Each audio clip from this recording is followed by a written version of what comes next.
This is the school board meeting for Bloomington Schools on Monday, June 11th, 2018, 7 p.m. Welcome, and please join me for the Pledge of Allegiance. I pledge allegiance to the flag of the United States of America and to the republic for which it stands, one nation, under God, indivisible, with liberty and justice for all.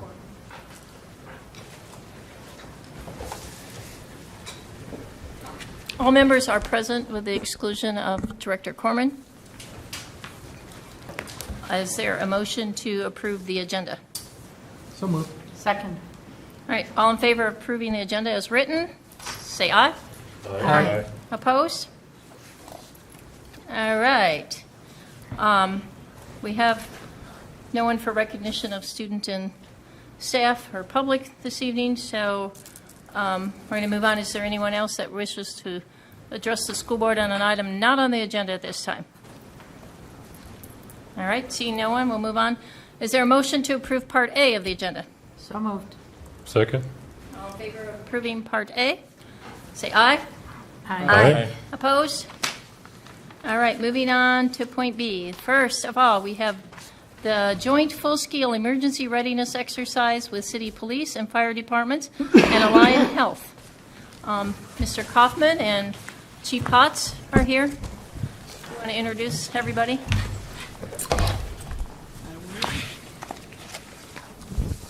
Madam Chair, Superintendent Fujitaki, members of the school board. To my right is Paul McCullough. He's an emergency management consultant, former 30 years plus 30 years. with Bloomington Police, and he's been working with us, and I'll talk a little bit more about that, and Chief Jeff Potts with Bloomington Police Department. So we're here to share with you a little bit about a joint full-scale exercise.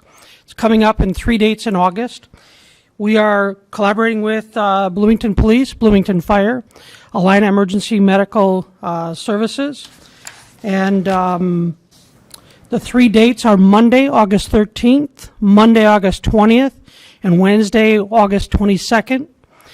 It is a first full-scale emergency exercise that is intended to do a couple things, but primarily serving to train, to assess, respond, and improve our emergency response in a risk-free environment.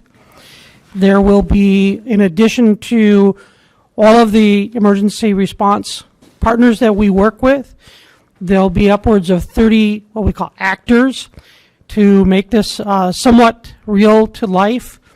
And our emergency response teams, both from the district and the school levels, will be participating for the first time also in a real life drilling. We have established a number of objectives that we're looking for, not in a punitive manner. It is truly an observation for us to build on what we've been doing for the last 5-6 years. Paul has been working with us and our schools in terms of doing the drills each year that are not only required by the state, but also what we call enhanced drills. And this will probably take us to an even higher level in terms of an enhanced drill. The 3 sites I should have probably mentioned. The first one is going to be at Olson Middle School. It will serve as one of the high school settings. That night we will have the high school emergency response teams along with the Metro South, BCCA, and Choice Program, and BTC, their emergency response team members will be participating in that. On Monday, the 20th of August, it'll be at Valley View Middle School, and our middle school emergency response team leaders and members will be participating in that. And then the last evening is Wednesday, August 22nd. That will be done at Elk Grove Elementary School. So our elementary emergency response team leaders and members will be part of that.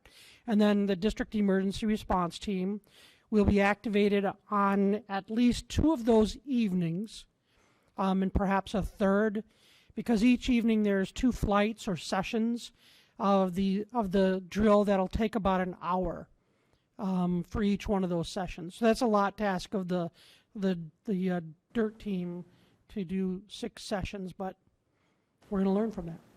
So with that, I'm going to turn it over to Chief Potts to add a little bit, and then we will take questions, the 3 of us. Thanks, Mr. Kaufman. Madam Chair, members, as Mr. Kaufman mentioned, we're gearing up to do another round of drills regarding active shooter response. Unfortunately, the situation is such that these events aren't going away. In fact, they, if anything, have increased.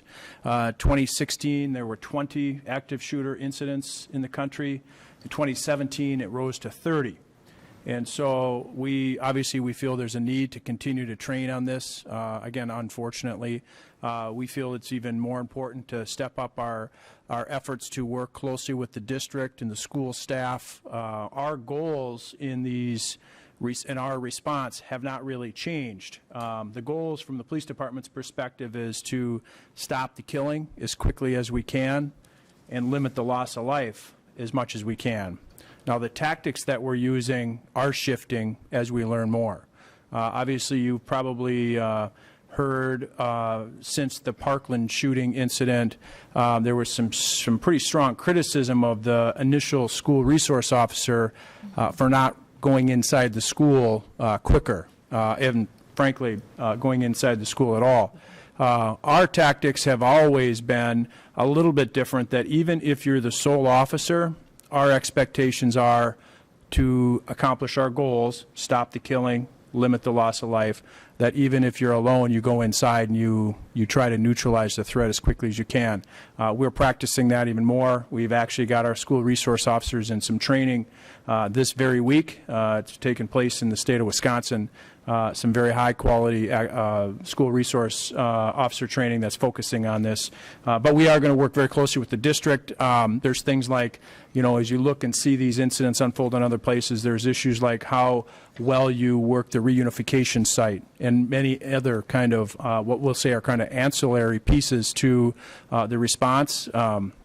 And we're going to try and work through some of those more closely with the school district in these 3 dates coming up in August. I think we wanted to make you aware of it. We're going to be doing the same thing with our city council in 2 weeks, just to make sure that our city council and the viewing public are aware that we're working on this very hard. We do this type of drilling just about every year, and we're going to continue to add to the plan and enhance our response every year to the degree that we can through a stronger cooperative and collaborative effort with the district. So I'll leave it there, and after Mr. McCullough is done, we'll stand for any questions that you may have. I'll just take a couple moments. I've been working with the district probably 5 years, and this is an ongoing process that you never really get complete. You just keep trying to improve. So we focus really on the response component of an emergency plan. As Rick knows, there's preparedness and mitigation and prevention. I've been focused mainly on the response side, and this exercise that we're going to be doing is a response part of our overall emergency plan, and then there's a recovery part. But on the response part, we really have focused on life safety actions, keeping it simple. We have 5 safe conditions that all the schools drill to. No matter what the threat is, there's 5 safe conditions. And they go through a very quick process of placing their school in a safe condition, calling 911, assuming command, using the ICS model, which is the model that police and fire use, to get their school in a safe condition as soon as possible, integrating the police and fire response. So this exercise builds on the drill work. Rick mentioned we've been doing some enhanced drills. This year we focused on a simulated natural gas leak, like a mini Ha-Ha Academy type incident. And we've also focused on a threat, a non-custodial parent showing up in the school going into a lockdown scenario. So every year we pick a couple areas of current interest or current need and focus on enhancing the drills. And this exercise that Rick described is just taking our preparedness level to the next step and integrating even more closely with our police and fire partners. Well, that will be happy to take questions. Go ahead, Mr. Madam Chair, it's so nice to know that we have this all in place, and drills are important. Now, we're talking about an active shooter in the building type scenario. I know we've had some other practices, like with I don't want to say terrorist or bully on a bus or something like that, where we've had to stop the bus and attend to that activity. You know, the wild imagination of people saying, well, what about to school and from school? Right. We typically do a much larger drill with police. The first one we did several years ago was an active shooter drill. Our administrative team, they were observers. I think someone did a little acting. The last one you're talking about was a hostage situation on a school bus. Right. And again, most of our team served as observers, which you do learn a lot, but this is one where they will be actively involved. We are not giving details about the scenario to either school district or police or fire or the paramedics that will be participating in the EMS. The whole purpose, as Chief Potts said, is to engage them in the decision-making in the process for each of the respective life safety partners as well as the school district. There's critical decision-making that needs to be done. There's interoperability in terms of communication when those kinds of situations occur, and that's all part of the objectives that each one of the agencies have identified respective to their team of participants. Okay, and I'm sorry to bring it up, but realizing that something could happen anywhere, just like in a normal day's activities, but to know that we have a team that has drill experience and so forth to work through all of those scenarios that might come up is a good, comfortable realization for the people. Right. One of the reasons why we put such emphasis on all of the training, including the enhanced drills, is we know how the brain works in these high-stress, high-anxiety situations is we're trying to create the cultural condition to know what to do when the real-world situation occurs. This is going to be as close to real-world as one can get, while keeping everybody safe, obviously. Thank you. Mr. Bergson. Well, first, it's a little bittersweet. It's nice to see you. I'd like to say thanks for coming, Paul, Chiefs. It's always nice to see you guys, but it's not fun while you're here. Chief, you mentioned that this type of thing is happening with more frequency. I'm trying to think of a question that I could ask you that you would actually be able to answer. But the questions that I'm coming up with, I'm sure you can't give solid, concrete answers to because they might give away something. So tell me about response time. Paul, you talked about response. When you get a call, Chief, what does that kind of response time look like? So I'll give you, Madam Chair and members, the typical police response in Bloomington is pretty quick. Now, this would be a police and fire response. We'll say we have a school resource officer who may already be on site when it initiates. If that's not the case, our patrol officers are usually 2 to 4 minutes, especially on a real, what we call hot call like this. And our expectation is as soon as the first officer is on site, followed quickly by the second, third, and this type of incident would usually bring a massive police response. You're going to have multiple groups of officers going in to try to neutralize the threat very, very quickly. That's why, that's why we train it, frankly, so often, is to try to have some order to what could be total chaos. And our hope is that we neutralize the threat. That is, if it's an active shooter, our officers are able to make contact and stop that killing within the first couple minutes, ideally.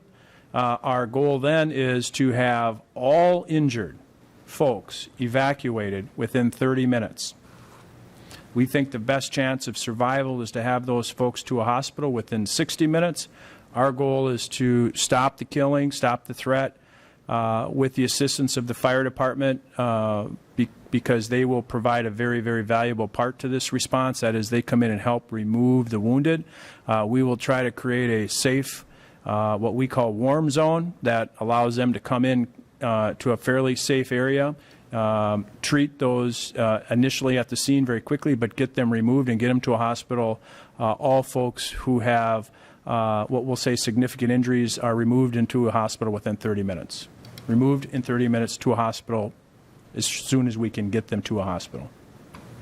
But I will say the initial response is going to be massive, initially with Bloomington police officers, but then we have agreements with all of our partners around us that will also include police officers from just about any city in Hennepin County, potentially.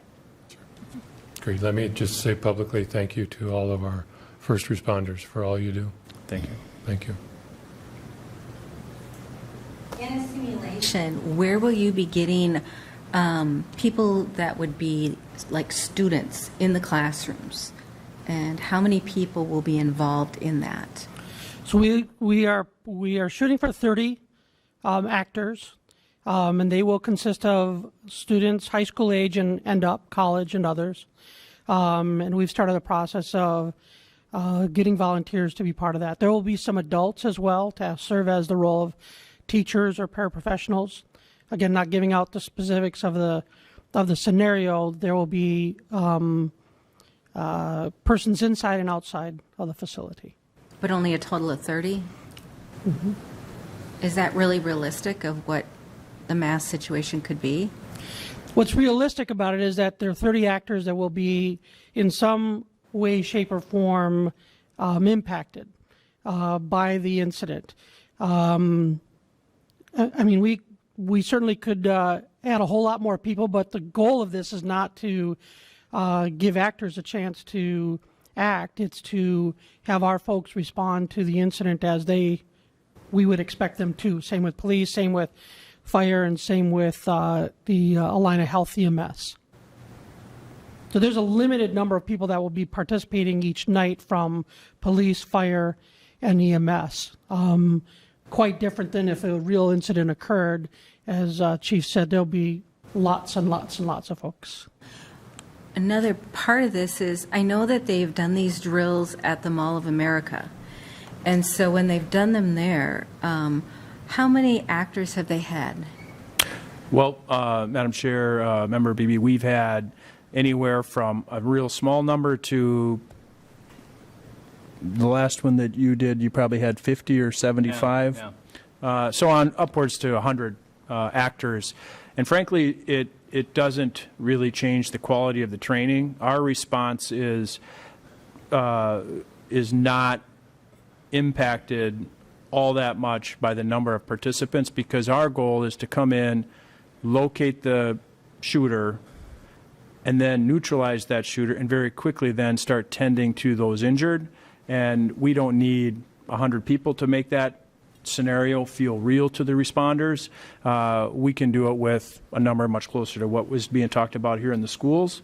And we focus really directly on the initial concerns that we want our folks to have when they're responding to it. It may seem like it makes it more realistic to have, hundreds and hundreds of role players, but frankly, from what happens if you do that is you spend your entire time trying to manage a group of role players, and you don't manage actually conducting the training and trying to get to what you're really trying to, practice. Mr.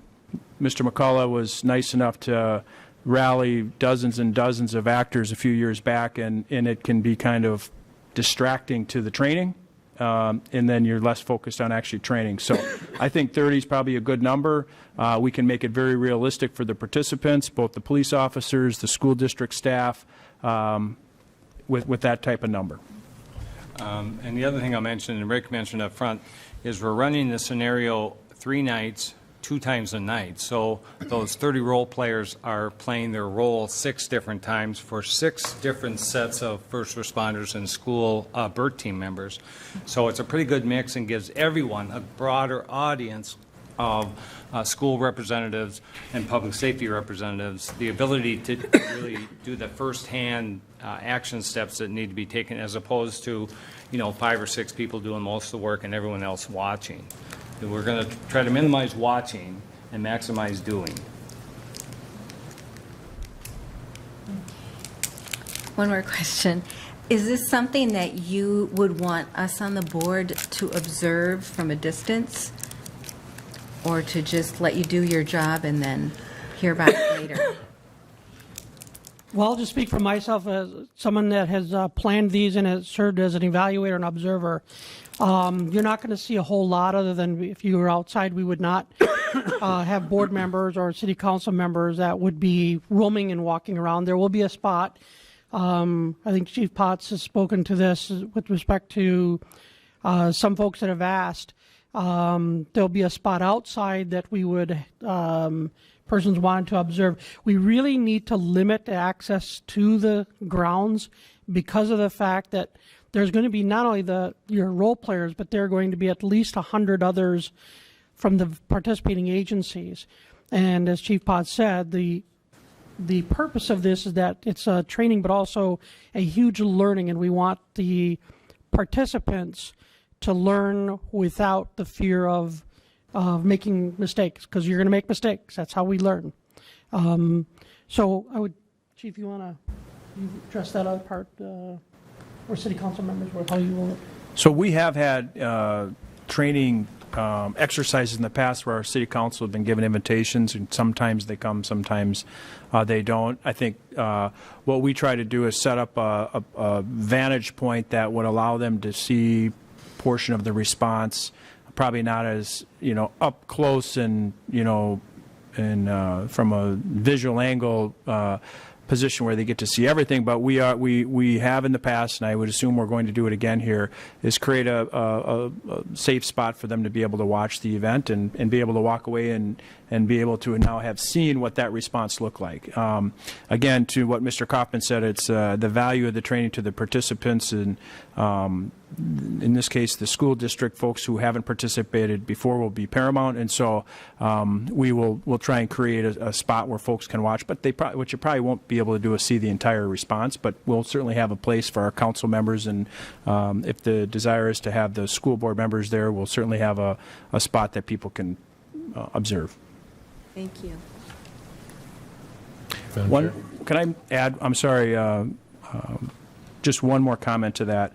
One thing that we will tell the folks the day of, and I'll just kind of give the kind of a advance notice of it, is that the police tactics in these incidents are constantly changing based on the number of, unfortunately, the incidents that occur, but we always want to make sure that we advise our participants and the viewing folks that it doesn't do us any good is if everybody knows what our tactics are, because they will then just quickly change. And somebody brought up, I think Member Sorum brought up bus incidents. Now, the last year or so, we haven't seen trends moving in that direction, although last summer we did a fairly large-scale exercise at Normandale Community College where we did practice on a bus, more of a city bus that brought students to and from. But we will adjust and adapt as these incidents happen and try to predict a little bit. But what we asked of the folks that are coming to see is please just watch for your benefit and don't share what those tactics are with anybody, as it's pretty obvious. But we just want to try and keep those very close, keep our cards close to our vest in terms of what we would actually do in a real, and this is as real as we can recreate. So just if you do choose to go, please just keep that in mind with regard to sharing the tactics that you might see the police or fire and school district staff exercising on scene.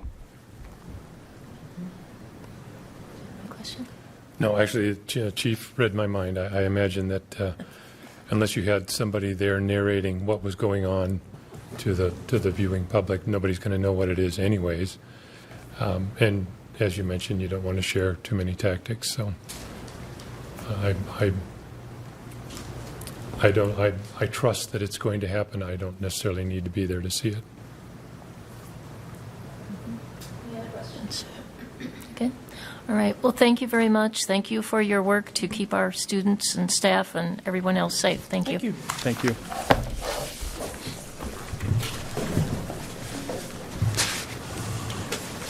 All right, next we're going to have the teacher evaluation presentation. I think it's Mr. Eric Melby and Kelly Spees are going to start. And team. Well, you can introduce your team.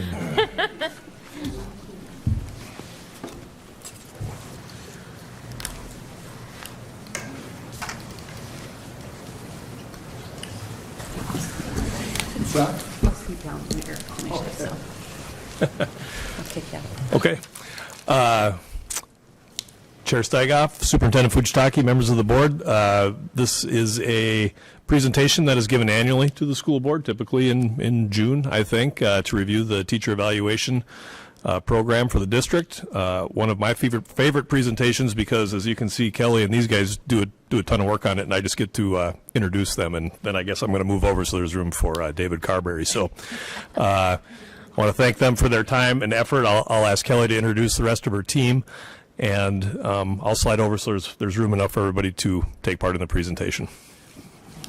Oh, and I'm modeling being close to the microphone so everybody can hear what you're saying. So. All right, I have to do that same thing on the Planning Commission. Somebody will send me a little message on my screen. Lean forward, lean forward. So thank you for having us this evening. I'm going to have each of the people introduce themselves and how many years they've been coaching and what sites they coach at. I'm David Carberry, and I've worked at a variety of sites. This is my 6th year coaching, and I'm leaving this position as of last week. Yeah. Hi, I'm Melissa. I am in my 3rd year as a peer coach, and I've been at Kennedy High School the last 2 years, and this past year I was at Oak Grove Middle and Jefferson High School. And I'm Jenny Thorpe-Wasmond, and this is my 1st year being a peer coach, and I've been at Westwood and Washburn and Normandale Hills. Good evening, I'm Tim Suzuki. I've been coaching for 2 years. This past year I was at Southwood, Pond, and Olson Elementary. Hi, my name is Kristen Caruso, and this has also been my 6th year coaching and my last as I'm going back into the classroom next year. This year I was at Normandale Hills, Poplar Bridge, and Ridgeview. Okay, I'm going to go through some of the agreements that we uphold and some of the ways that we review our program, and then we're going to showcase some of the teachers. Each of the coaches will talk about a different teacher, their goal-setting process, and some of the wonderful things that they have seen in the classrooms this year. So you know that this is a voluntary agreement, and it's been a really good collaboration between our Bloomington Federation of Teachers and our administration. We review our MOU each year in the spring, and we have continued to just make slight modifications each year. We have a governing board that oversees the program, and we meet monthly to evaluate how things are going and to troubleshoot if it's needed, and to celebrate all of the good things that are happening across the district. The governing board members are listed above. You can see that we have teacher reps, administrative reps, and I chair the committee as the teacher evaluation coordinator for the district. Kristen was our QComp rep this year, and we will continue to have broad leadership on this committee. So what is this teacher evaluation program? It has 4 different components. The main component is our teacher observation and evaluation. The second piece is our job-embedded professional development, our personalized learning communities. Goal setting is a big part of what we do, and also teacher leadership opportunities for our coaches, our PLC facilitators that coordinate the weekly meetings. So I'm going to go through each of those components and talk to you about things that we do. And the Department of Education puts out a rubric, and we evaluate ourselves against that rubric each year. And the things that I'm going to highlight are things that are really exemplary, things that Bloomington continues to score very high on as a part of our practice. Okay, so we have a program review, and we do interviews. And this review is not mandatory anymore, but the governing board has decided to continue this practice so that we can hear from the teachers at every level how this process is working for them. And we continue to score very highly in our relationships with staff and our ability to help teachers reflect so they can make changes in the classroom that improve student achievement. We also give a survey each year, and that survey informs the professional development that we do with our facilitators and with other staff throughout the year. There's also a mentor program evaluation that we do as well to make sure that our probationary teachers are served. This is a new addition. We did not have our probationary teachers as a part of our teacher evaluation program. It worked as a separate program because the law requires that we have some sort of probationary system. They are now under our teacher evaluation umbrella.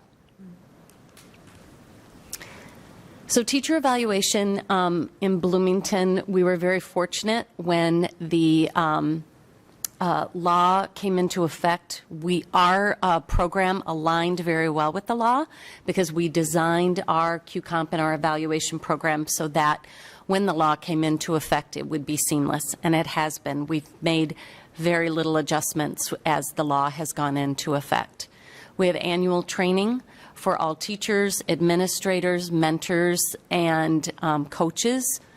As a part of our evaluation and our observation format, we give teachers written formative feedback. We include the comments and areas for further coaching, and it allows the staff person to track their own growth and their progress toward their goals, and through different small goals that they set based on their instruction. Coaching, professional development, and other things are done on a one-on-one basis. We often are sending strategies or short articles that help inform teachers on different teaching initiatives that they're interested in and want to employ in their classroom. One of the hallmarks of our program are the training. We do 88 hours of training with our coaches and mentors before they start to work with our teachers. Only 16 hours is required. We are known in the metro area as a training hub. We bring in other coaches and leaders from other area districts for both our cognitive coaching training and our Danielson training each year. And I'm happy to say that David Carberry is in the process now of becoming a cognitive coaching trainer. So we will have an in-house person to provide that, as well as our connection with Jim Rosine, who's done that on an ongoing basis with us. We engage with our site leaders and building administrators to do inter-rater reliability observations. So what happens is each coach will pair with a site leader, a special ed coordinator, or a building administrator, and they will do a joint observation. And we do this just to make sure that our feedback to teachers is consistent and that we maintain the fidelity of our Danielson rubric, which is the best practices for teaching. PLCs. We are very fortunate in Bloomington. We've had PLCs long before we had our QComp program, but the ability to compensate and coordinate the PLCs have allowed all staff to be participants in a PLC.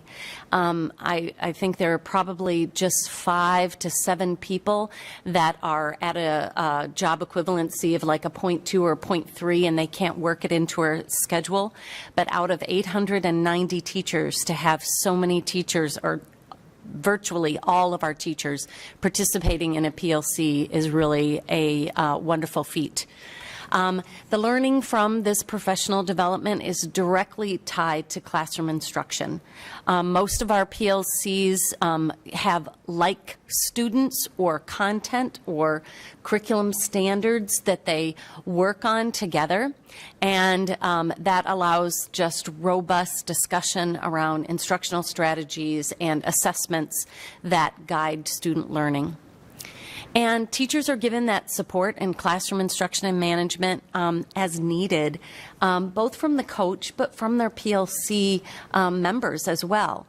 They gain a lot from working together and learning together, and it's a wonderful collaborative approach to professional development. The compensation structure is aligned to performance indicators. We do have goal setting as well as the evaluation process. School-wide goals, they assess those gains, and they are written in SMART format, and they also provide feedback to sites on how well students are doing. But I really want to say that the greatest measure of what's happening with students in the classroom is not a MAP score or an MCA score or an ACT, but it's those daily interactions teachers are having with students and the growth that they see over time as students make gains. We have a lot of students that a test score doesn't identify who they really are, but when you see them in the classroom and you see them learning and using language and writing with their classmates, that's the gift we all have in seeing the progress of our students. So we have ongoing professional development. The PLC facilitators come together twice a year, and we do training. And I just want to read a couple of comments about this PLC training. Came from the PLC survey that I highlighted in that first slide. The PLC training is very helpful. We are so busy in our daily tasks that it is beneficial to slow down occasionally to remind each that we share significant common knowledge. This is what's best for our students. I think the PLC facilitator training this year has been helpful. I've appreciated the strategies and the techniques that have been shared to improve student achievement and engagement. There's also been site-based professional development. Many of the coaches have worked with building administrators to do some training with staff on culturally relevant strategies to use with students. In the new teacher program, we have monthly seminars for all new staff. And I also want to read just a couple of comments because we do a very comprehensive survey at the end of the year for our probationary teachers. And they made some very nice comments this year. I feel that the program connected me effectively with supports and also with the new teachers in my building. It was helpful that I had many different people I knew I could reach out to for help in different areas, and with the different needs, I ended up having it. I felt like the support was provided when I needed it. I liked the ability to reach out when I need it and get prompt replies. One of the purposes of the monthly seminars for those new staff is to introduce them to our curriculum TOSAs, our technology TOSAs, gifted and talented, our EAL resources in the district, and we really achieved that goal because teachers then knew through their interaction with them on a monthly basis who they'd turn to get the help that they needed as a new teacher. And then we continue as we do our PLC facilitator training to also make that a section of who are the people in the district that can support their work. I'm going to turn it over now to Melissa Del Rosario, and I just want to make a comment about Melissa. She and I share this honor. Melissa is our Gary Seamers Award winner. So she's going to kick us off by talking about a 9th grade social studies PLC. Good evening. And I wanted to talk about a teacher, Mark Eggers. He is a social studies teacher at Jefferson High School. And as they talked about, we have 4 different areas that we kind of really focus on. And Mark Eggers is an excellent example of how the PLC can foster teacher leadership. And I wanted to highlight that for him. So their PLC goal that they created, I would come to their PLC meetings and help them. It took a couple weeks of kind of honing on what was really interesting to them and what areas they wanted to grow in. And then we together wrote a goal that was encouraging getting the teammates within the PLC to participate in more engagement strategies to get the students, and specifically students of color, more engaged in classroom discussions and how that would increase their knowledge, basically. And so this is some examples of what at the bottom, so the goal is written at the top, at least 75% of our ninth grade social studies students can demonstrate that they've learned something new about a current U.S. history topic after using one of the engagement strategies. So Mark, within the PLC, modeled culturally responsive discussion strategies, and he had me bring a packet to the group, and he encouraged all of them to select one as a team, and then they would all use it within their classrooms. And then, using the Q-Comp model, they wanted me to come in and observe them and do all of their observations using those discussion strategies and collect data for them using it, and then come back to the PLC, and then we reflected on it together. And Mark really fostered that. Do you want the next slide? Yeah, you can go to the next slide. And so these are a couple pictures that I took in the classrooms when they were doing some of these strategies. And part of what we do during our observations is we'll script if the teacher wants what the students are saying, since they don't necessarily have an opportunity to hear that. So I put some quotes up there of evidence of learning that was happening. You can see what the students were saying to each other and really pushing their learning because of the new strategy they were doing. It's called the 1-3-6 model. And so they would start as just themselves, and then they came with 2 other partners, and then they expanded to being with a total of 6. You can see them at the table all working together. And Mark really fostered that within the PLC. Thank you, Melissa. Next, we're going to go to our Early Learning Center, and Tim Suzuki is going to highlight a teacher there. 2 teachers. I have the distinct privilege of working with early childhood, so kind of at the opposite end of what Melissa was talking about with high school. But some of these practitioners are just incredible in the work they do, and I've been really privileged in being able to go on home visits around Bloomington and see the work that these educators do. In this particular example, I have Sean O'Halloran and Laura Osterloh, and they work out of Southwood. Sean being an OT and Laura being kind of the case manager for special ed. And they go in and they are on their hands and knees, and they're working, usually, it's kind of an interesting dynamic. Their students are the caregivers. And so they work directly with the children, but they're really there to coach and do similar work to what we do. And they go in kind of without an agenda, strength-based. Talking with, in this particular picture, a nurse that happened to be in the home about different strategies, what's working, what are the main concerns of the parents, and they go from kind of a really strength-based approach. How can we assist you? And they kind of have their angle in their area of expertise that they kind of coach and guide through. In this particular picture, you can see Laura using her iPad to give video feedback, communication, documentation, and this is really helpful for parents when they're talking about different strategies and movement. They can tailor their coaching and discussion to really model for parents what it is in positioning and what they do with the child that they can also be doing at home. It's really direct hands-on care. This particular teacher, I love this picture. This is Naomi Sheldon. She's a physical therapist, also out of Southwood. These practitioners go into the home, and so this was a home visit that I was on, and she really used resources within the home to kind of spark that discussion, generate progress, check in on progress of what the family has been working on, what's working, what's not. Just prior to this, the mother had talked about using some sort of push toy to get the child to walk from that crawling all fours to a standing position.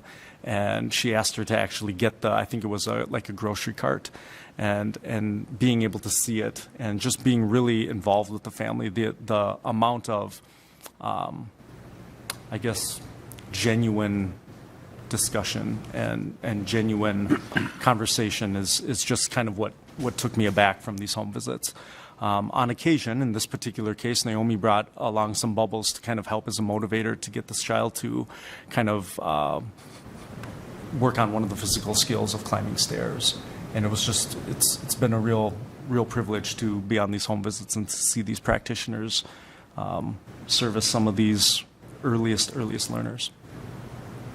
Thank you, Tim. And, just so you know, There's not a stone unturned with our teacher evaluation program. The fact that we are working with our nurses, with our PTs that are actually in the homes in Bloomington, I think is a real testimony to the kind of work that we do in looking at the whole child. Okay, next we're going to work with Jenny. Yes. Washburn.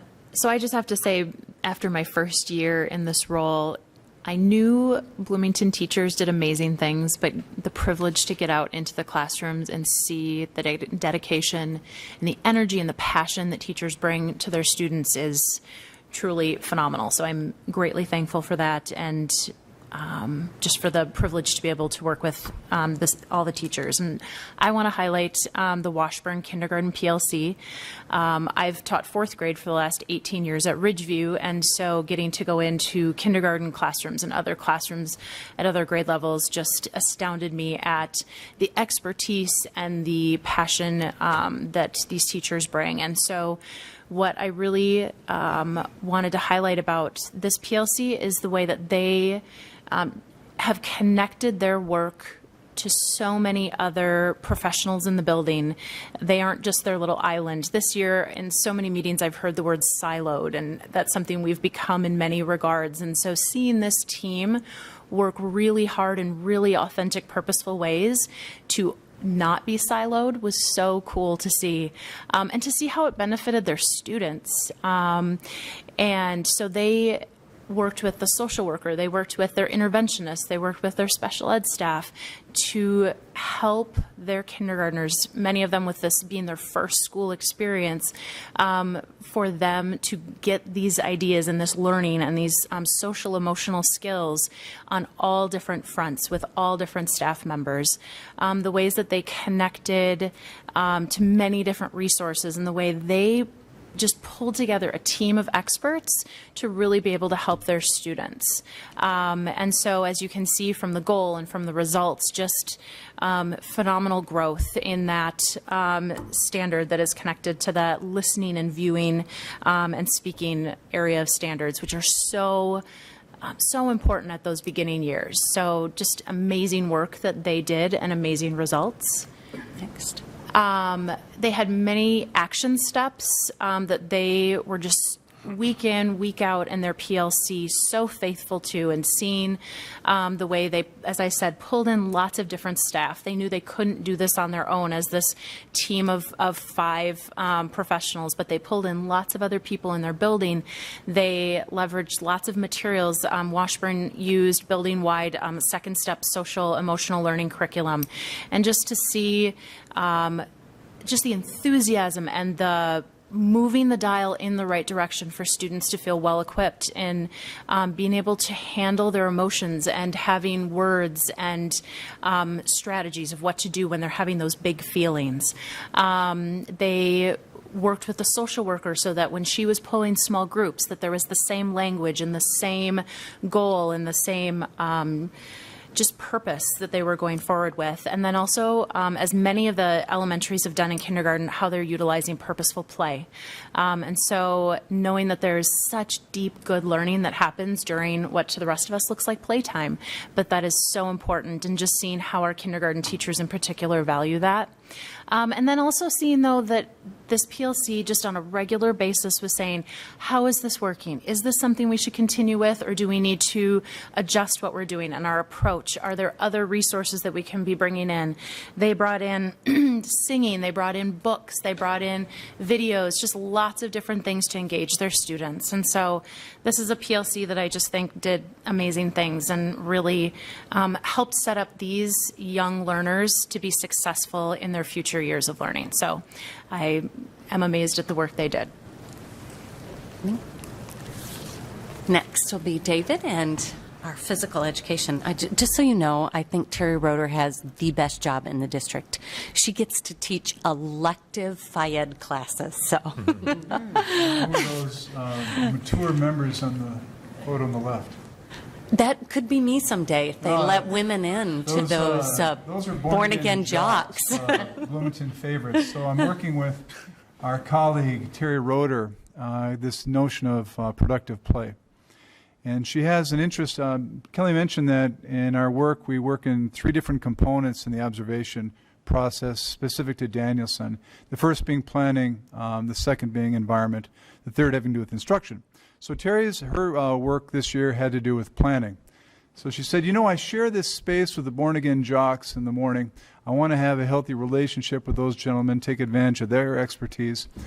Let's have a conversation about how to make this thing come together. An all-star team of teenagers versus some of our more august members of the community.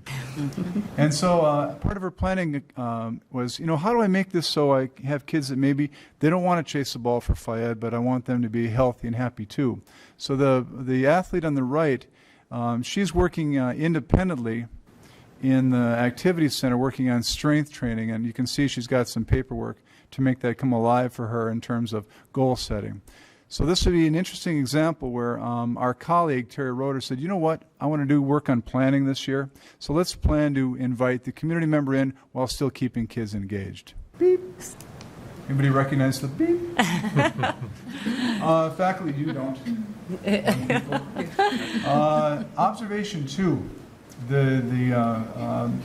Terry, our colleague on the right, she said, how can I invite kids to use cell phones for good instead of evil? She chose to get there, she's teaching a class on group yoga. She chose to invite the students to do some research on what might be some poses that they could do as a group.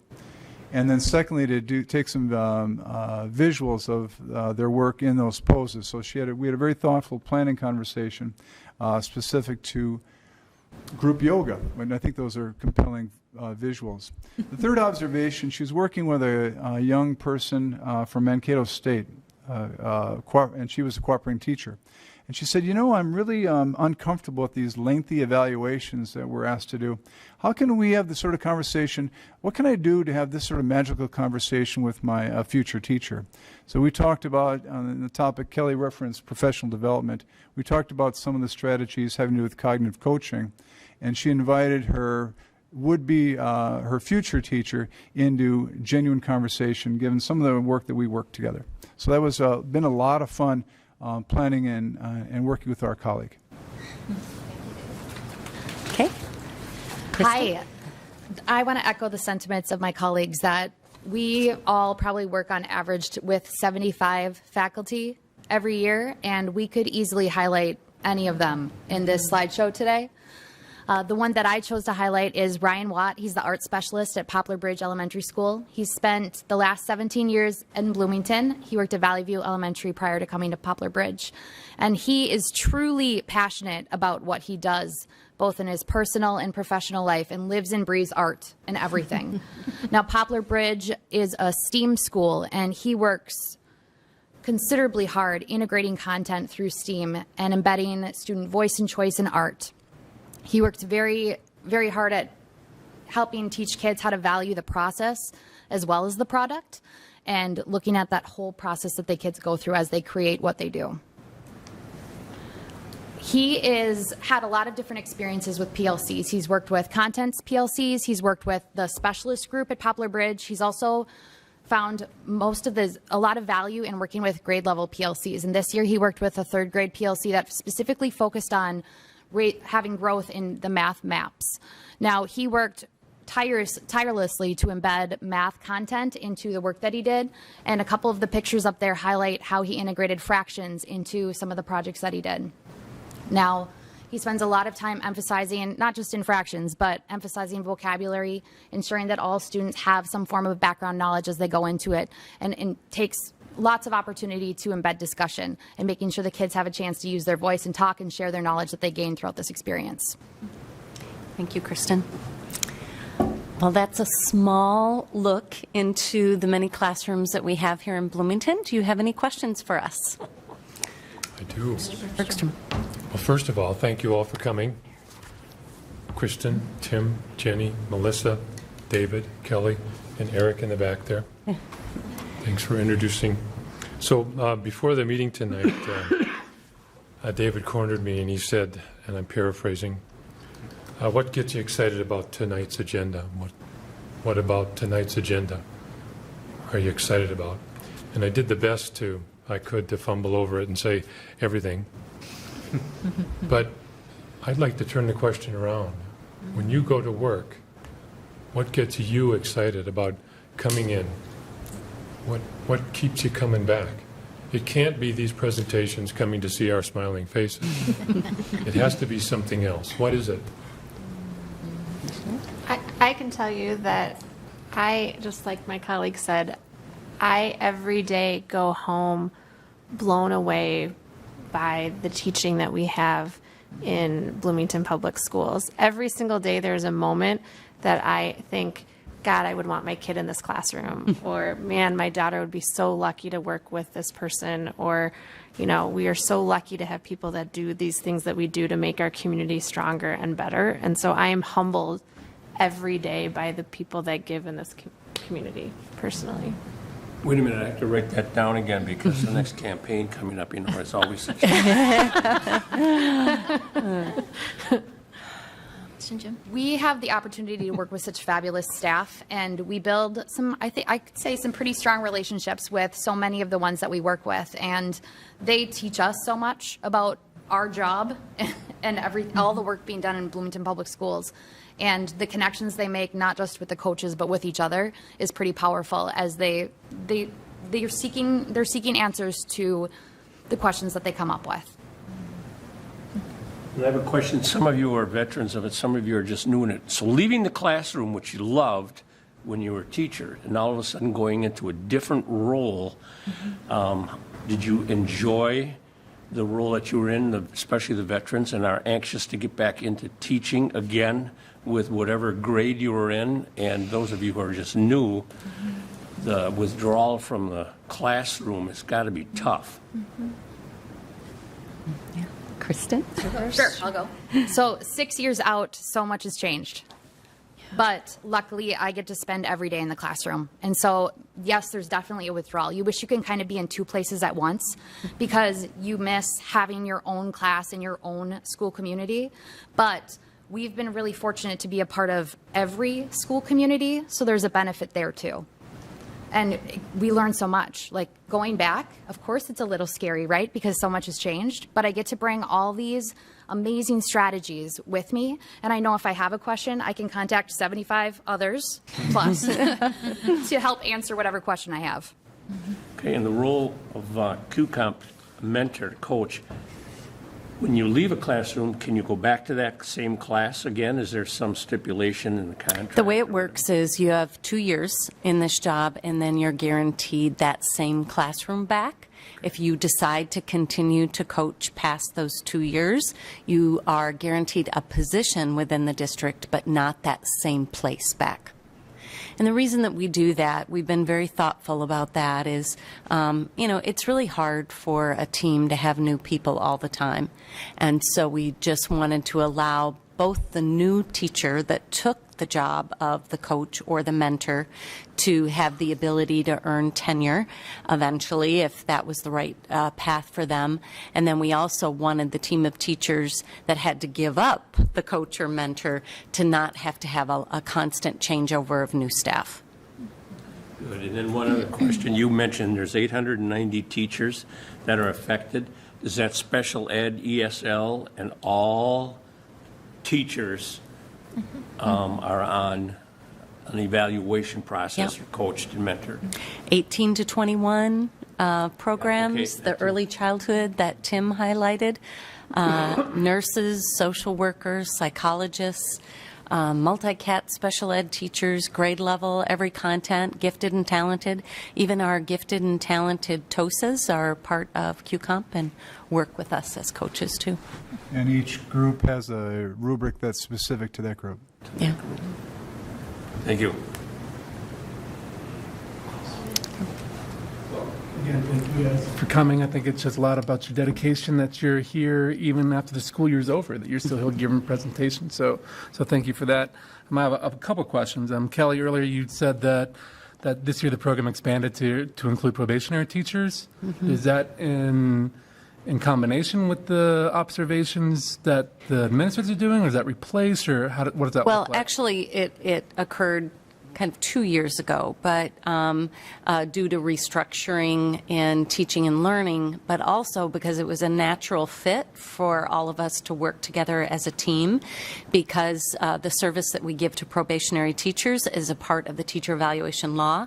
But more so than that, compliance, it's better for the teachers because we have a close relationship, the elementary coaches, with Andrew Bassani, so that the teachers in their second and third year that don't get as much intense time with Andrew can take advantage of the coach at that site, the QComp coach, to help them along. Same thing at the secondary level. Susan has 5 sites, and to have a coach support her work with the new teachers is very helpful, and especially with special ed. Chris Riano has teachers at every site in the district, and so having the coaches help her to touch base with those people at the different sites really helps to provide that level of support, echoed by their comments that they really felt as a part of this program. Okay, thank you. Another question is, you had said that they get 180 minutes per month for PLC time? Correct. So throughout the course of a year, what's the requirement of PLC time, and how much of that is provided by the district inside the duty day? It's 1,500 minutes, and all of it is within the duty day. It took us a couple of years to get there, but we now achieved that. That was back, Chris Lennox and I worked very hard to get that to happen for all teachers. We had it at the secondary level first, and then the elementary level followed. So that's quite a unique thing that Bloomington has. And I know, speaking of my district, we get about half of it, of our PLC time, right, during the duty day. The rest we have to do it outside the duty day. So that's awesome that you guys are able to do it here. And it allows teachers to value that time when they know that we value as a district that time and that work that they do. Okay. And then last question, an easy one. How many of your team are going back to the classroom this year, and how many new coaches you have coming on this next year? Well, currently we've hired 2 new coaches, Amanda Tweetbach, and she's from Washburn Elementary, a first grade teacher. Jody Bang is 8th grade at Valley View Middle School. But Betsy Haas just recently took a job at Valley View Middle School, so we will be looking for a new coach. We'll be interviewing on the 25th and 26th of June for that position as well. All right, that's it. Thanks a lot. Yeah. Anybody else? All right. Well, thank you very much for being here and doing this. Coming this evening to do this after, as Tom said, after school's out. Also, I just wanted to say that, we all have that same privilege. We get to go into the schools and see the great things. So, I totally understand what you're saying, that you get to see the great things. And I think that's one of the benefits of this, though, is now you get, as you said, you get to take all this back to the classroom. And not only that, you get to share it with the peers in your building. Mm-hmm. So as this continues, we have this constant, continuous, always the best of the best going back to the classroom. And so just thank you for your commitment to this. And thank you, Kelly, for your leadership on this. Thank you, Don. Bye-bye. Thank you.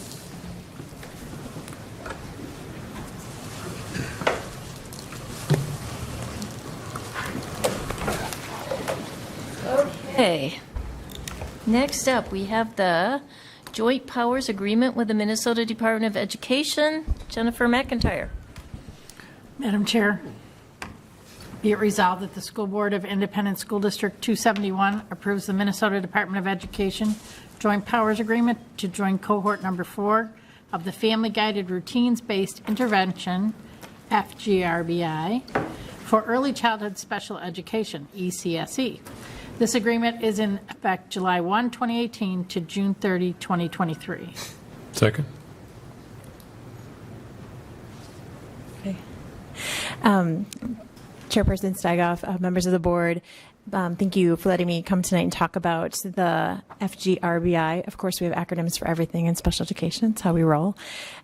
We have a wonderful opportunity to partner with MDE. It's their 4th cohort for doing the family-guided routines-based interventions, and it is an opportunity for our early child special education team. I'm glad I followed our QComp coaches, as it's a coaching model that begins with our youngest learners, with our home visitors, all the way through our preschool programs, really building on technical assistance. We'll be working directly with the State Department Early Childhood Special Education team on technical assistance, on coaching, on job-embedded training when it comes to family-guided routines, and on providing overall on-site supports for our staff. This is a 5-year grant that we will work with them on. They do 5 years as they do a phase-in implementation. The size of our district, we phase it in over the course of 5 years over all of our early childhood special education teams. An additional component of this that I'd like to highlight is that the job-embedded work that we do expands our relationships into our community-based agencies, so into our Head Starts and into our preschool programs within the community across Bloomington, as well as focusing on really developing strong, highly qualified, well-trained educators for our youngest learners for birth to age 5. So in a nutshell, that is our work we're going to do with MDE over the course of the next 5 years. Do you have any questions for me?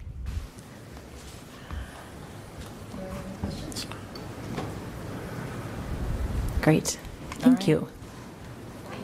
All right, all in favor then? Say aye. Aye. Opposed? All right, moving on to the 2018-2019 vendors and rates for district insurance, workers' compensation, and other. Mary Burrows? Madam Chair. Yes. Be resolved, the School Board of Independent School District 271 approves the vendors and rates for district insurance for the 12-month period from July 1, 2018 to June 30, 2019 per the attached memo. Number one is the RAS First Dakota Indemnity Company Workers' Compensation Insurance Policy. Number two is Krause Anderson Insurance Comptroll Workers' Compensation Claims Management and Loss Prevention Program. Number three is Markel Insurance Company Blanket Accident Policy, Special Risk for Registered Volunteer Workers. Number four, Travelers Fiduciary Liability for Self-Funded Health Insurance Plan.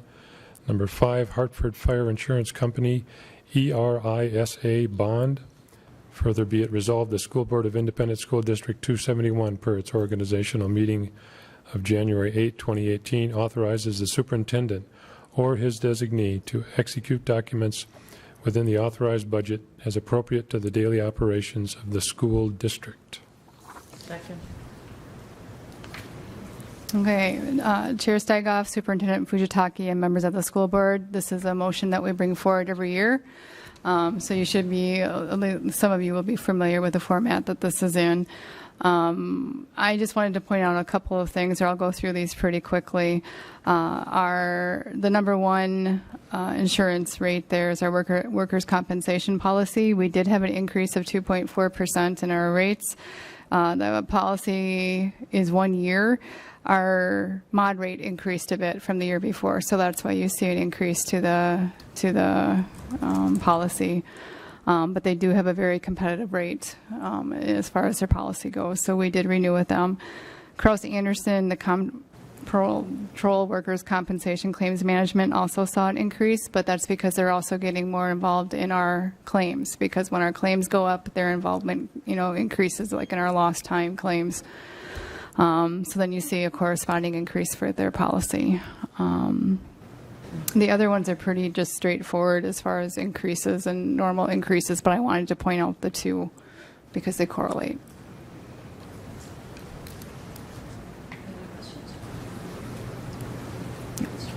Mary, thank you for coming.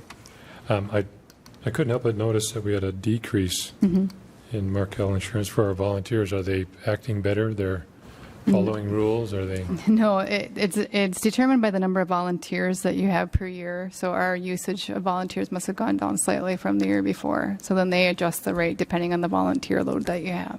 Okay, and that's not indicative of our need. That's just the number of volunteers that came. I would assume so. Yeah. Okay. Because I know we're always looking for volunteers here and there. Yeah. Okay. I don't think we have any decrease in that way. Yeah. Okay. Thank you. Any other questions? Okay. Thank you. All in favor, say aye. Aye. Aye. Opposed? Okay. So next, Mr. Zikvik just making his way up here. This is the award for supplemental student transportation, I believe. Someone like to read this one? Madam Chair, be it resolved that School Board of Independence School District 271 accepts bids for supplemental student transportation services and approves contracts with the listed company as follows. Special student transportation routes to Septran at $231.70 per route. Supplemental student transportation to Park Adams Incorporated at $322 per route, and Septram at $248.23 per route. Charter transportation as needed to Park Adams Incorporated, St. Louis Park at $161.25 per route, and Septran Incorporated at $92.98 per route. And then short-term routes to Collaborative Transportation Incorporated, St. Paul, Minnesota, at $30 to $100 per trip, depending on multiple riders, and TCT Incorporated, Mendota Heights, $69.75 per trip. And Get Ready program to Septran, Bloomington, at $30.90 per trip. Second. Chair Scott Saigoff, Superintendent Fujitaki, board members. I have Tim Reebok, our Director of Operations, here tonight too. We have a couple things on the board agenda tonight, transportation and also facilities. Just wanted him to include him in on this.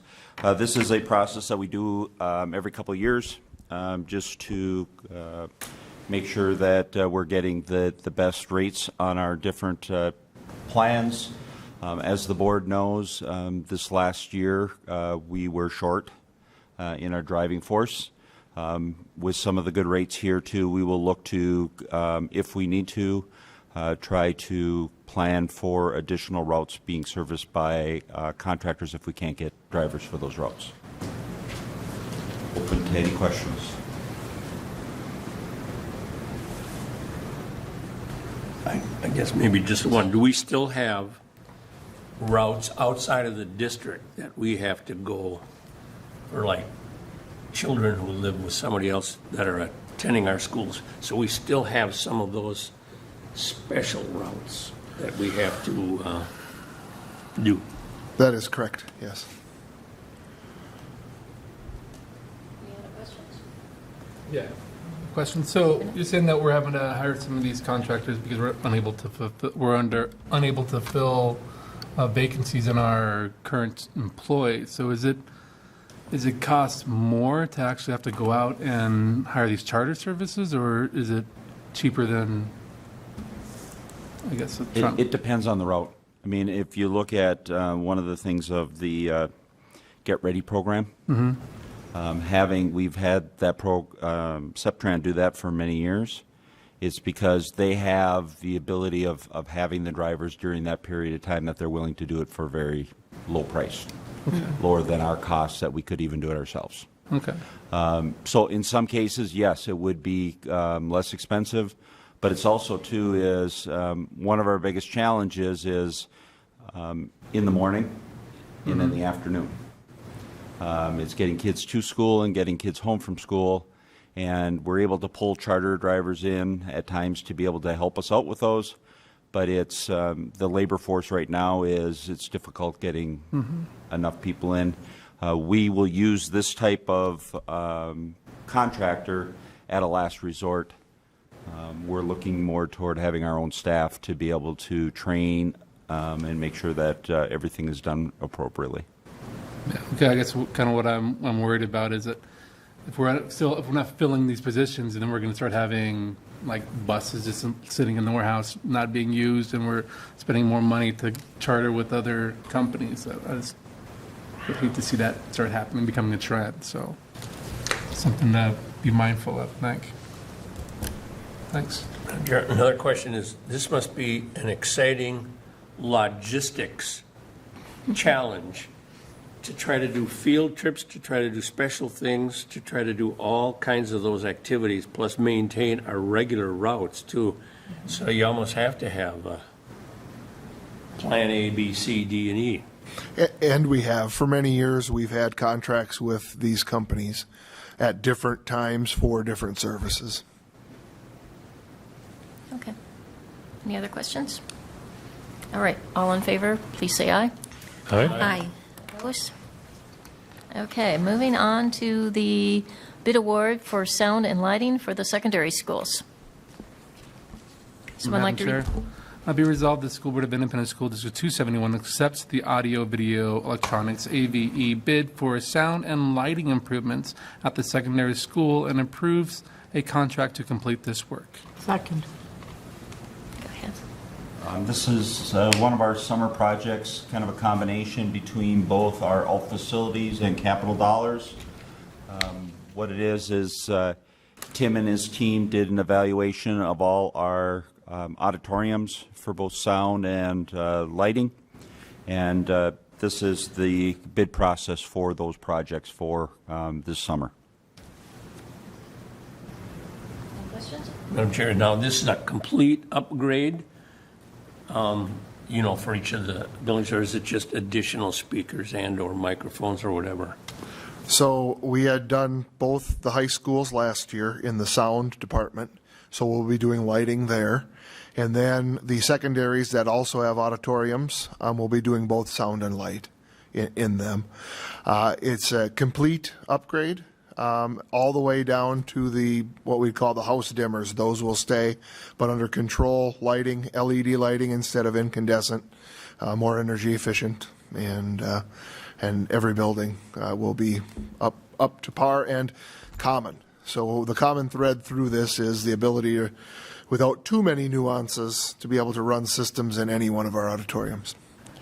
Okay. As a concert goer at almost all of the schools, I can applaud this effort now. Yes. Looking forward to next year.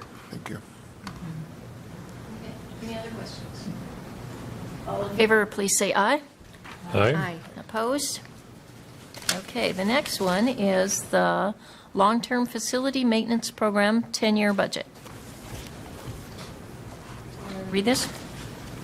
Madam Chair, may it resolve the School Board of Independent School District 271 approves the attached 10-year long-term facility maintenance program budget and authorizes the current amount to be included in the district's long-term facility maintenance projects application for long-term facility maintenance revenue.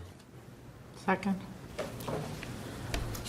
This resolution is a resolution that has come to the board for the last 3 or 4 years. There used to be a health and safety resolution that came. They rolled in alt facilities and health and safety into one resolution. This is kind of the start of our levy process for the Pay 19 school year. So what it is, it's notifying the state of where we plan on doing for our alt facilities and health and safety, what dollars we plan on at least preliminarily levying and bonding for into the future.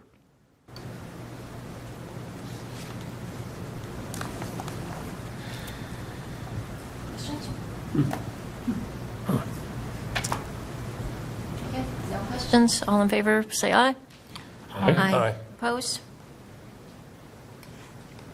Then we have Intermediate School District 917 Long-Term Facilities Maintenance. Be it resolved that the School Board of Independent School District 271 approves Intermediate School District number 970's long-term facility maintenance program budget and authorizing the inclusion of a proportionate share of those projects in the district's application for long-term facility maintenance revenue. Second. This is another process because intermediate districts don't have the ability to levy. The state has given them levy authority through member districts. So what the intermediate does, and Director Bergstrom can probably share that the board at 917 approved this resolution. They then send it to all the member districts to approve to be added into our levy process. They will then bill us. We get the money from the taxpayers, and then we pay directly to 917.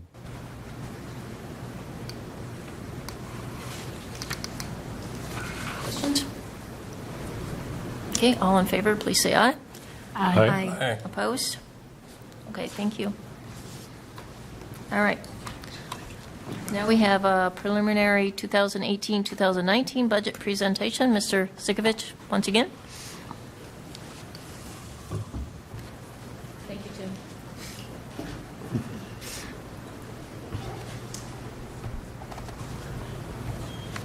Tonight is the first look at the proposed 18-19 proposed budget.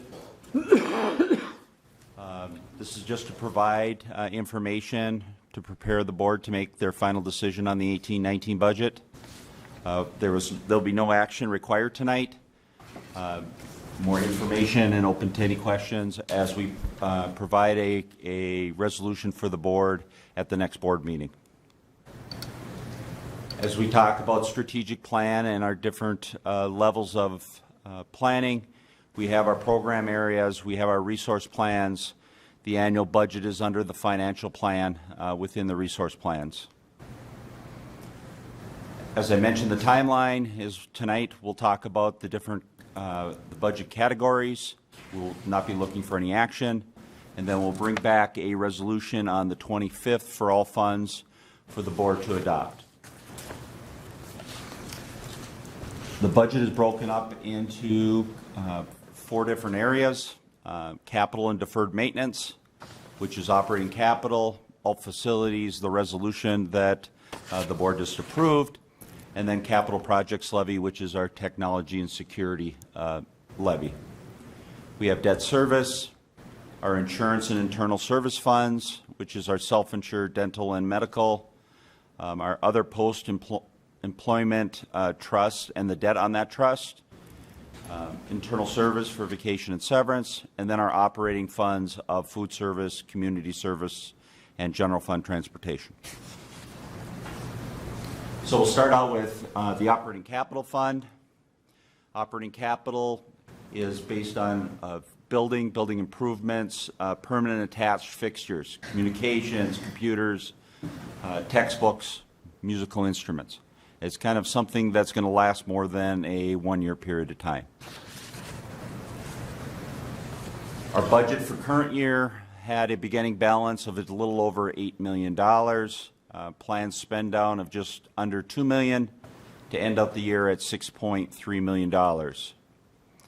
The plan for next year is to spend down another $2.5 million. Some of that is the money you just approved for the auditoriums, but it's also other alt facility capital projects that are being done at the schools throughout the summer months. So it's showing the net ending fund balance within operating capital of about $3.8 million. These 2 years of spend down are a little larger than normal. It was kind of planned of taking care of some issues that we needed to take care of over the last couple of years. Our alt facilities, the categories with this are kind of your big projects of actually doing your roofs, doing your parking lots, doing our HVAC work, plumbing work, all those different categories, elevator. One of the items that the board approved was an elevator at Jefferson coming in this next summer. So we look at our alt facilities, and if you remember with our alt facilities, we usually sell bonds for 2 years, and then we pay as you go for part of that money for approximately $15 million a year. So this year's budget for 17-18 was beginning balance of $23 million. Again, it had most of the bond proceeds in those dollars to be spent down over the 17-18 year, 18-19 year. We pay as you go of about $3.5 million, expenditures of just over $15 million, showing a ending fund balance of $17.8 million.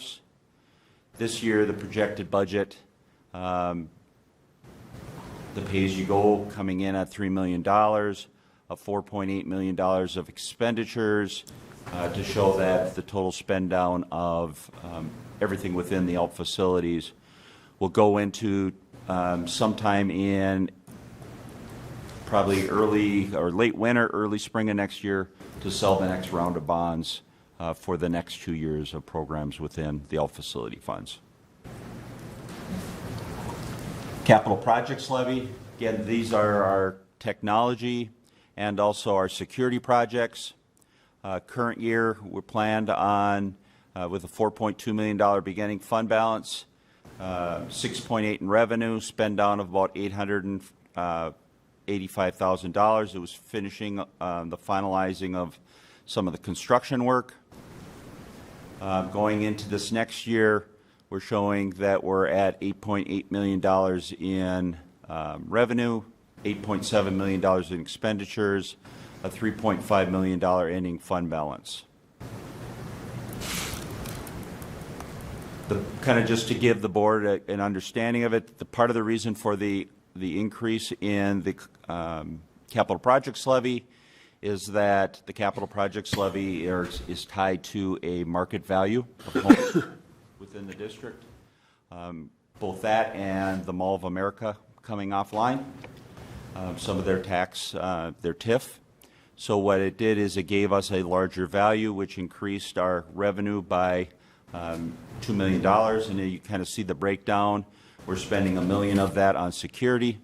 The other $7.9 million is on technology and technology items. So I'll stop at this point with any questions on the capital and deferred maintenance category. I just had a question on the alt facility bonds. Now that funding is still available from the state. I mean, our position that we can levy for the alt facility bonds. Was there a question that more and other districts were wanting to get in on that also? The law 2 years ago changed that more districts are able to get in on it. We were grandfathered in at the level that we were at originally coming into the new legislation. Okay. Thank you. With no other questions, I'll move on. Next area is debt service, the payment of our bonds, principal and interest. Looking at coming into this year at a $1.4 million fund balance, a spend down of expenditures of just under $600,000.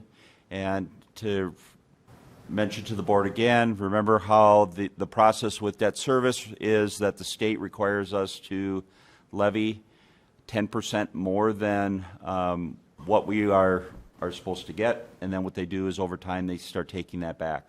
Last year was we were before that year, everything was taken back, or wasn't taken back, we were at a fine place. Now the next year, we need to take some back, that's why you see the negative $500,000 there. And here you kind of see as it balances out the following year, we're showing at $11.9 million of revenue, 11.7 of expenditures. We show a little growth in the fund balance of $700,000 and kind of having it back up to the $1.5 million.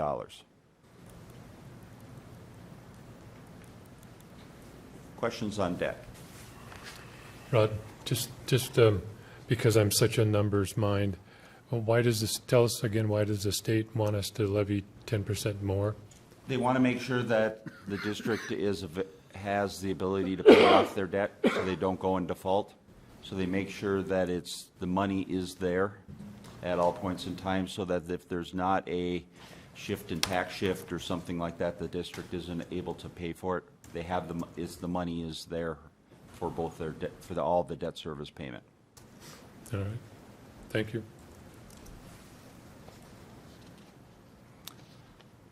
Our next category is our self-insurance categories. So our first is self-insured dental. Beginning fund balance of just under $1.2 million. A slight spend down of about $100,000 is projected for this year. Next year showing a slight increase in revenue, more of a interest increase. We're starting to see a little bit of a growth in interest rates.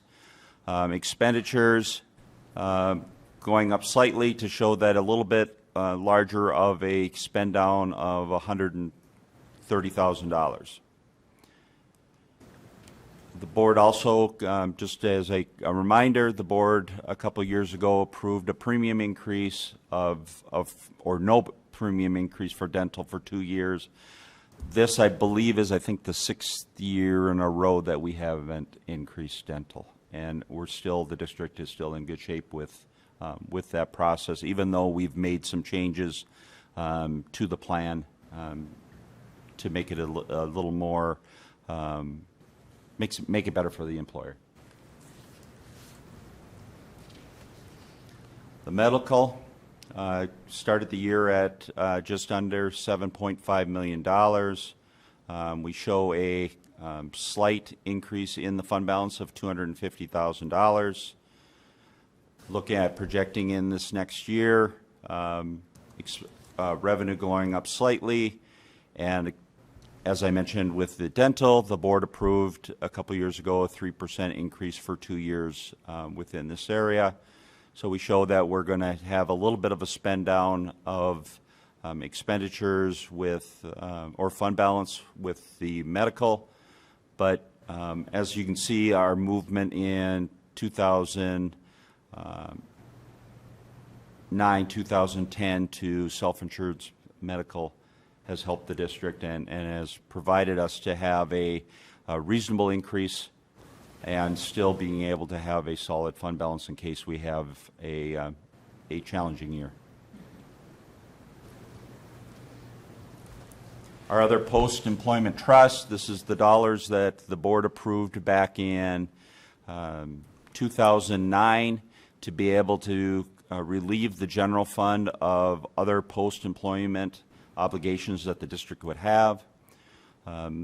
The fund balance of that fund is projected at the end of this year to be right at $14 million, showing a spend down of about $1 million again this year to show an ending fund balance of $13 million. The debt, on that we're projected again, a slight spend down of $48,000.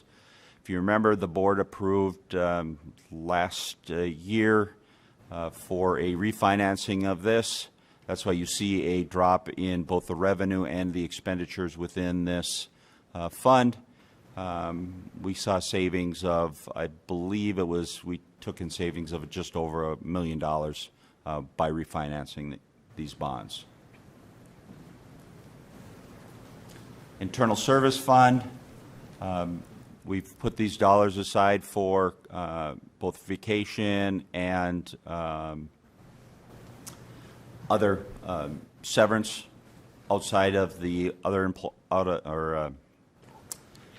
post-employment benefits, but then we also put it aside for protection as the board knew about the change in the pension funds.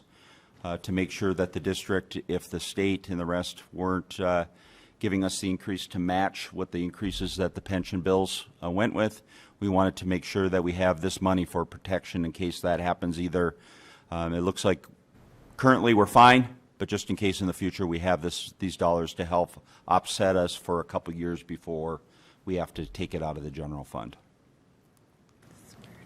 And that's why there's no real change of revenue and expenditures in this fund over the 2-year period of time. Question. So our self-insured medical fund of revenue $20 million and expenditures of $20 million, is that really what goes on annually? That there's that many claims or whatever expenses? Well, it's claims, and then also the administrative fees of both Preferred One and our other stop-loss carriers that we have a $200,000 per person stop-loss on it, that to make sure that we're protected if we have a huge claim of one person. Once it hits 200,000, then we pay up to that 200,000 point, and then the insurance kicks in after that point. That's a lot. Being that we're on the medical, I'll go ahead and I have a question about that. I'm seeing that we're proposed operating in losses next year. Is that I don't know if that's happened since I've been here. Is that correct? We've always been growing that fund balance, right? Correct. This would be the first year that we've budgeted a negative there, but we planned for that in the Health Insurance Committee. Okay. We knew that being the second year of the 3%, I think it'll be a discussion with the group as we go into the next round that we'll probably look to possibly do another 2-year, is how much you increase it over those 2-year periods of time each year to be able to, since we have a fund balance that is strong to handle things, is putting a little bit away the first year, and then the second year you're probably going to spend down some of it. So technically what you want to do is over that 2-year period of time of that increase, you want to at least stay close to breaking even. Or continue to grow that fund balance. I know we want a sizable fund balance for that. All right. You want a sizable, but it's kind of like what we showed with our dental. Yeah. Is, you get to a certain point where all we're trying to do is maintain, and we want to keep for both the employee and the district to have a single-digit increase each year for medical expenses so that people can, and the district can afford it. Okay. All right. Thank you. One more, not a question, but a statement. I like the little graphics in the upper right-hand corners. That's a little. I don't know, can people see that at home? Art touch.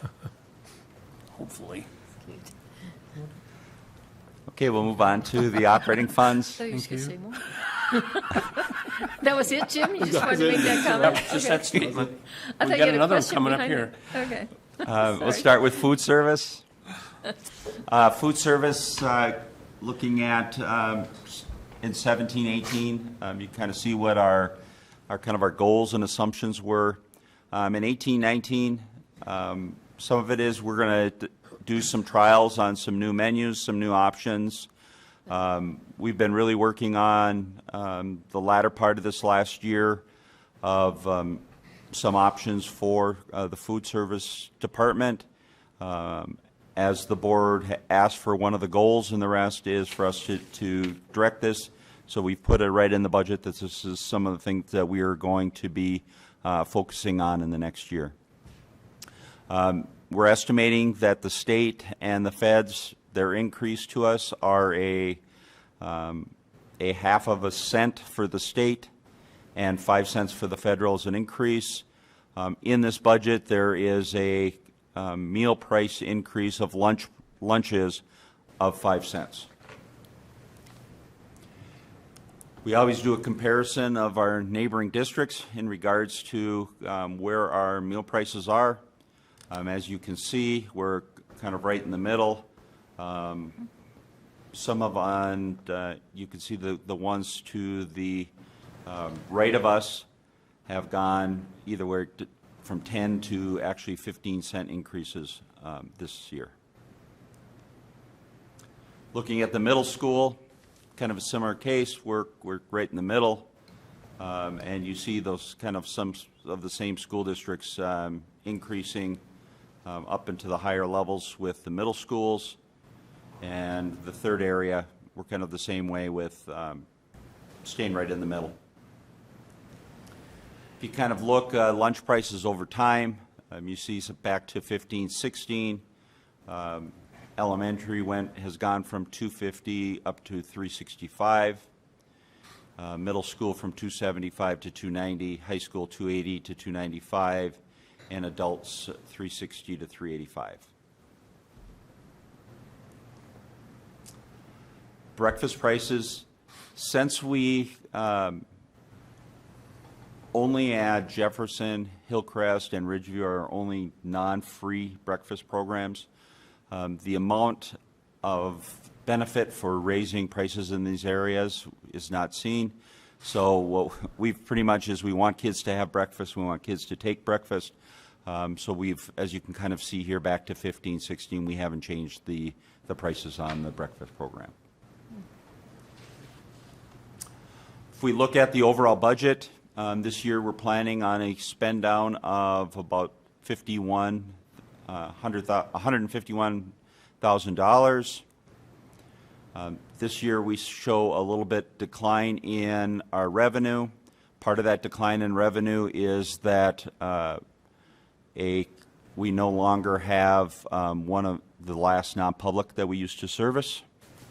And some of the other is that we have some of the enrollment drop between what we projected for enrollment for 17-18 versus 18-19. Expenditures, similar drop is based on the business of the non-public, but then also looking at ways to improve our program overall costs themselves. Questions on food service? When you say the business of non-public, meaning that private schools that you service with Bloomington Food Service? Correct. We would, Nativity was the last one that we had, and they have decided not to go with the district anymore. Okay. So from the increase in cost last year of the 10 cents, did we see any decline in participation rates, or did it pretty much stay even? Or do you know? Top of your head? I think we've seen a slight decline. I mean, we've always seen a slight decline. You kind of see that decline and then somewhat get some of it back. Our biggest decline that we saw was a few years back when the overall food service program was changed, when the feds changed the rules on it. We haven't gotten back to that capacity. We're still very strong when we compare ourselves to participation rates to other school districts. We're very strong in those participation rates. I think what we're just trying to do with some of the recommendations of the board and also what we've been working on is just making sure that we continue to have that high participation rate. Excellent. Well, thank you for the trying out the new menu options next year. I think that'll be exciting for some of our students to mix it up a little bit and have some new variety in their lunch menu. So thank you for that.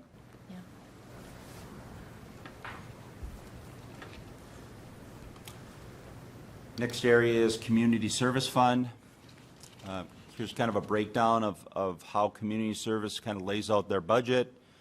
They have their adult programs, their youth and learning, family and learning, their community programming, and then their other programs. And one of the things you'll see kind of the shift in the other programs is with learning supports has kind of taken over Galaxy and Youth Center.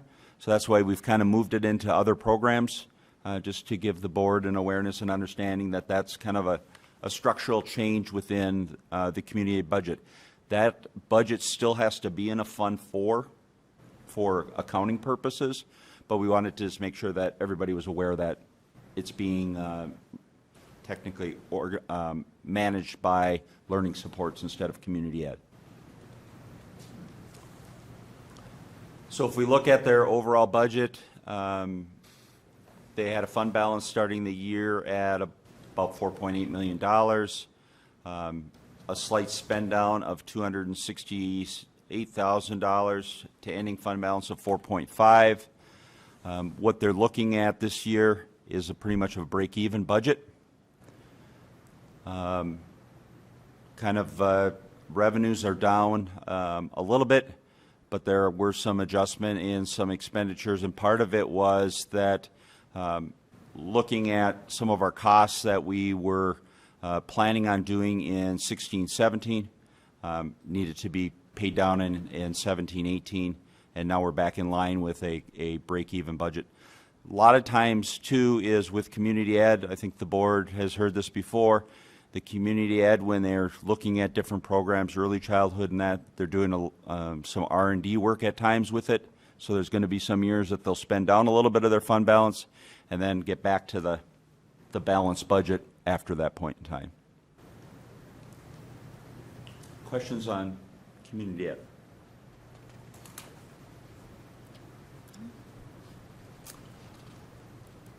So we move on to the general fund and transportation. If the board remembers, about 3 or 4 years ago, we've combined these two. We used to talk about them separately.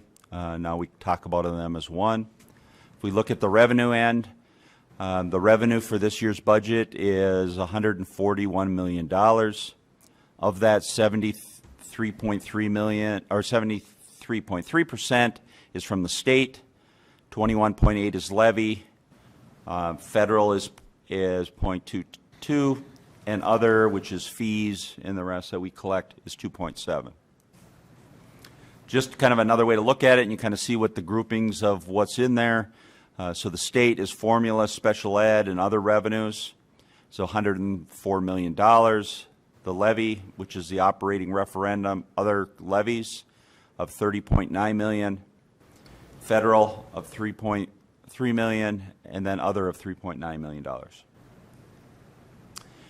So the big part of the general fund is the formula revenue, and that formula revenue is combination of the number of students and then how much per student.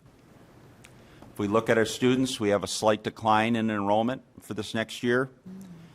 You can kind of see as the trend as we've kind of gone along. The bottom line there is ADM's, average daily membership, and you can kind of see we had a little dip back in 14-15, kind of come up, and now we're kind of leveling off over the last couple years. As the note down below, the state changed how they calculate a pupil unit and how they weighted things in 14-15. That's why you see such a large drop between 13-14 and 14-15. But then you see that kind of that same trend of the slight little peak there and then a slight come down over the last couple years. So our dollars per student, the state allocated an additional 2% for this year. So if we look at our dollars over the last few years, 15-16 with the 2% increase, it generated an additional $2 million for the budget. 16-17, you can see with a large increase in enrollment, it jumped us up $3 million or $3.1 million. With a slight decline over the last 2 years, you see that the 2%, this last year was only $1 million, and this year is $780,000. It's just kind of a different way of looking at all the revenue, kind of comparing it to last year. You see that the general ed is up that $800,000 that we just talked about. Special ed is up $1.9 million. A lot of the change in the formula for special ed, both Jennifer McIntyre and myself have been managing it quite well, seeing what the new system is, and we've worked the system to get the best benefit that we were to get out of it. And so I think part of it is because of our, as you'll see with the bottom line of this budget, needing to make sure that we book all the dollars and budget for all the dollars that we're expecting within the special ed area. The extended time and the rest is kind of, and compensatory is the next category. The levy, $30 million we talked about before, the federal, and then other.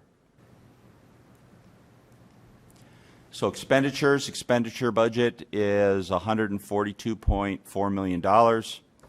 You can see that the regular instruction of 48.6, vocational 1.1, and then special ed of 23.7. So you kind of look at that. We're looking in the mid-70% of his pure instructional costs. And then you kind of see the other categories around. One of the things that a lot of time is compared in our comparison in our district, which is very strong, is our administration at 4.2 and also the district support at 1.6.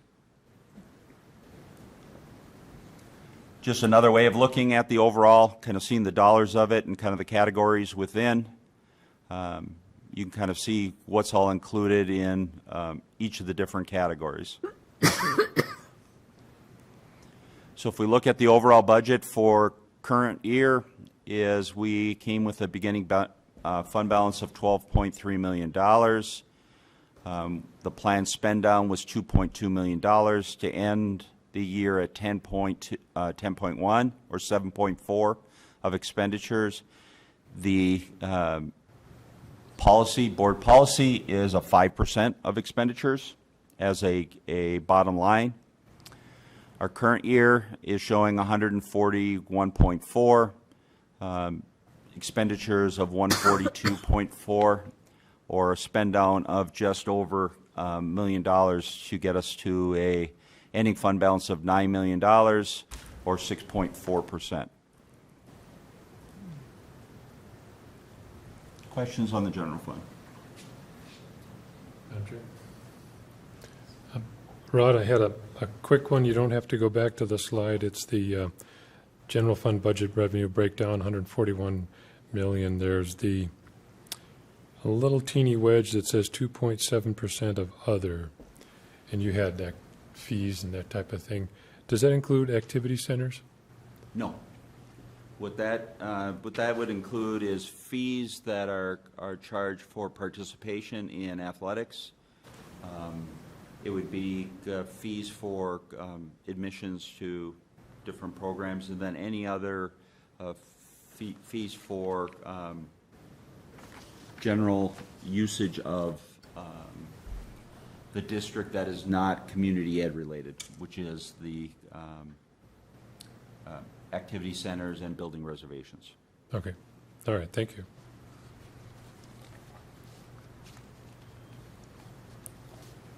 No other questions? As I mentioned, this was a informational for the board for tonight. We'll be back in 2 weeks with a resolution to adopt the budgets as presented. And we'll take one more look at them over the next couple of weeks. Kim Agate and myself make sure that everything is. We tie it out to our system, and then we'll bring it back to the board for approval. Any questions? Anyone? Any other questions? All right. Thank you, Rod. Thank you. All right. Moving on to board member reports. Anybody want to go first? Okay. Madam Chair, just because it was in this last presentation and Rod had mentioned it, I grabbed my notes, I think it was from last year, from food service, and I just want to go over the number of lunches served and breakfast served. It's a 2-year average, and it was, I believe that I got this last year. Lunches were 1,049,650. And breakfasts were 435,071. It's a total of 1,484,721 meals, and that's a 2-year average. So the food service is doing the best they can with sort of a moving target, and I'm pleased to see that next year they're going to make some tweaks to the menu also. And it's hard to make the kids happy, but I know they do a great job trying anyways. Also, just wanted to say many thanks of all the graduations that we've had the pleasure to go to. Many thanks to all the parents, the sisters, brothers, aunts, uncles, grandparents, mentors, you name it, all the people that helped those students get to where they were to get up on the stage. I know it's the students' big time to shine up there, but there are a lot of people helping them get to that particular position, not the least of which was our talented staff here at Bloomington Public Schools. So just a great big word of thanks to those that made it possible for those kids to graduate. And I'll keep it short and say that's it for me tonight. Anyone else? Okay, go ahead, Beth. I had a chance to go over to Valley View Elementary right after our last meeting and learned about an organization called Upworks that is working with students and has something called Breakfast Buddies. And they are encouraging people to be involved and being a breakfast buddy. One of the people who's part of that was at the meeting that I went to there, and she said if people just knew how easy it was, they'd be more than happy to come. And some of these little kids, they have a little bit of anxiety about even eating breakfast with a large group. So if they get their lunch and can go to the library with a breakfast buddy, it gives them something to really look forward to and adjust. And it's had a very positive effect. Some kids just really need someone to talk to and get their words out. And so it's a great avenue for that. So that was really fun to learn about Upworks, and hopefully we can recruit some more people. Some of you that are out there that are interested in just doing something small, it's once a week, and you can pretty much choose which day works best for you. I also went to the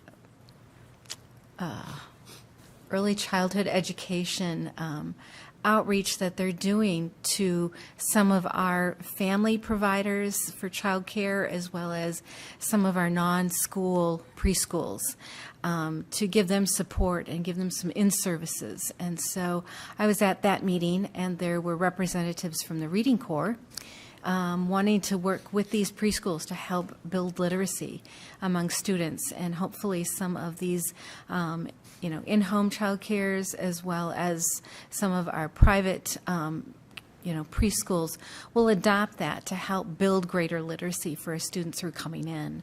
And so that was encouraging. Also a representative from Parent Aware who is also wanting to help bring in supports for these child care providers. So if you're a child care provider out there and you're wanting more resources, please contact the district.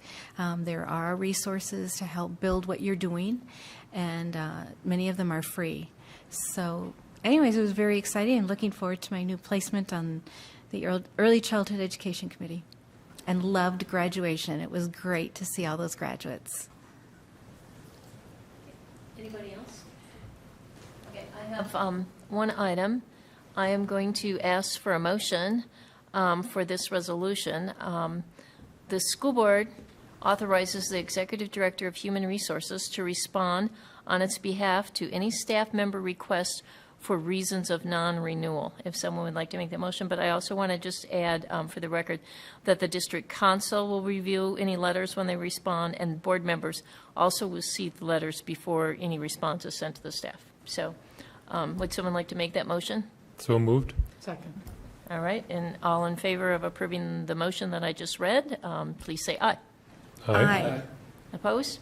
All right, thank you. That brings us to the superintendent. Great, thank you. For the coming 18-19 school year, the school board is scheduled to meet on the second and fourth Mondays of each month.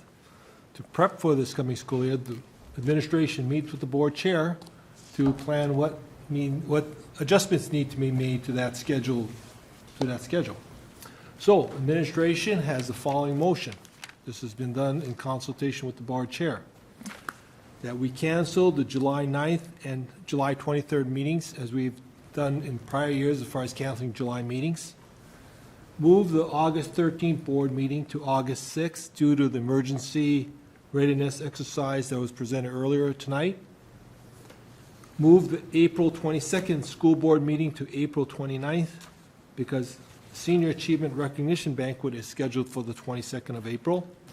Cancel the December 24th school board meeting due to winter break, and cancel the March 25th school board meeting due to spring break. So moved. We have a motion. Second. Thank you. All right, all in favor of these calendar changes to our board meeting, please say aye. Aye. Opposed? All right, thank you. And last is an announcement. Metro South Adult Basic Education graduation is Thursday, June 14th at 7:30 p.m. at the Olson Middle School. U.S. Senator Klobuchar and State Senator Wickland plan to attend the ceremonies. And that concludes my report. Thank you. All right, is there any other business that needs to come before the board? Okay, upon the conclusion of this meeting, there will be a closed session for superintendent evaluation. So this meeting is adjourned. I feel like Congress canceling all these meetings. I feel like Congress.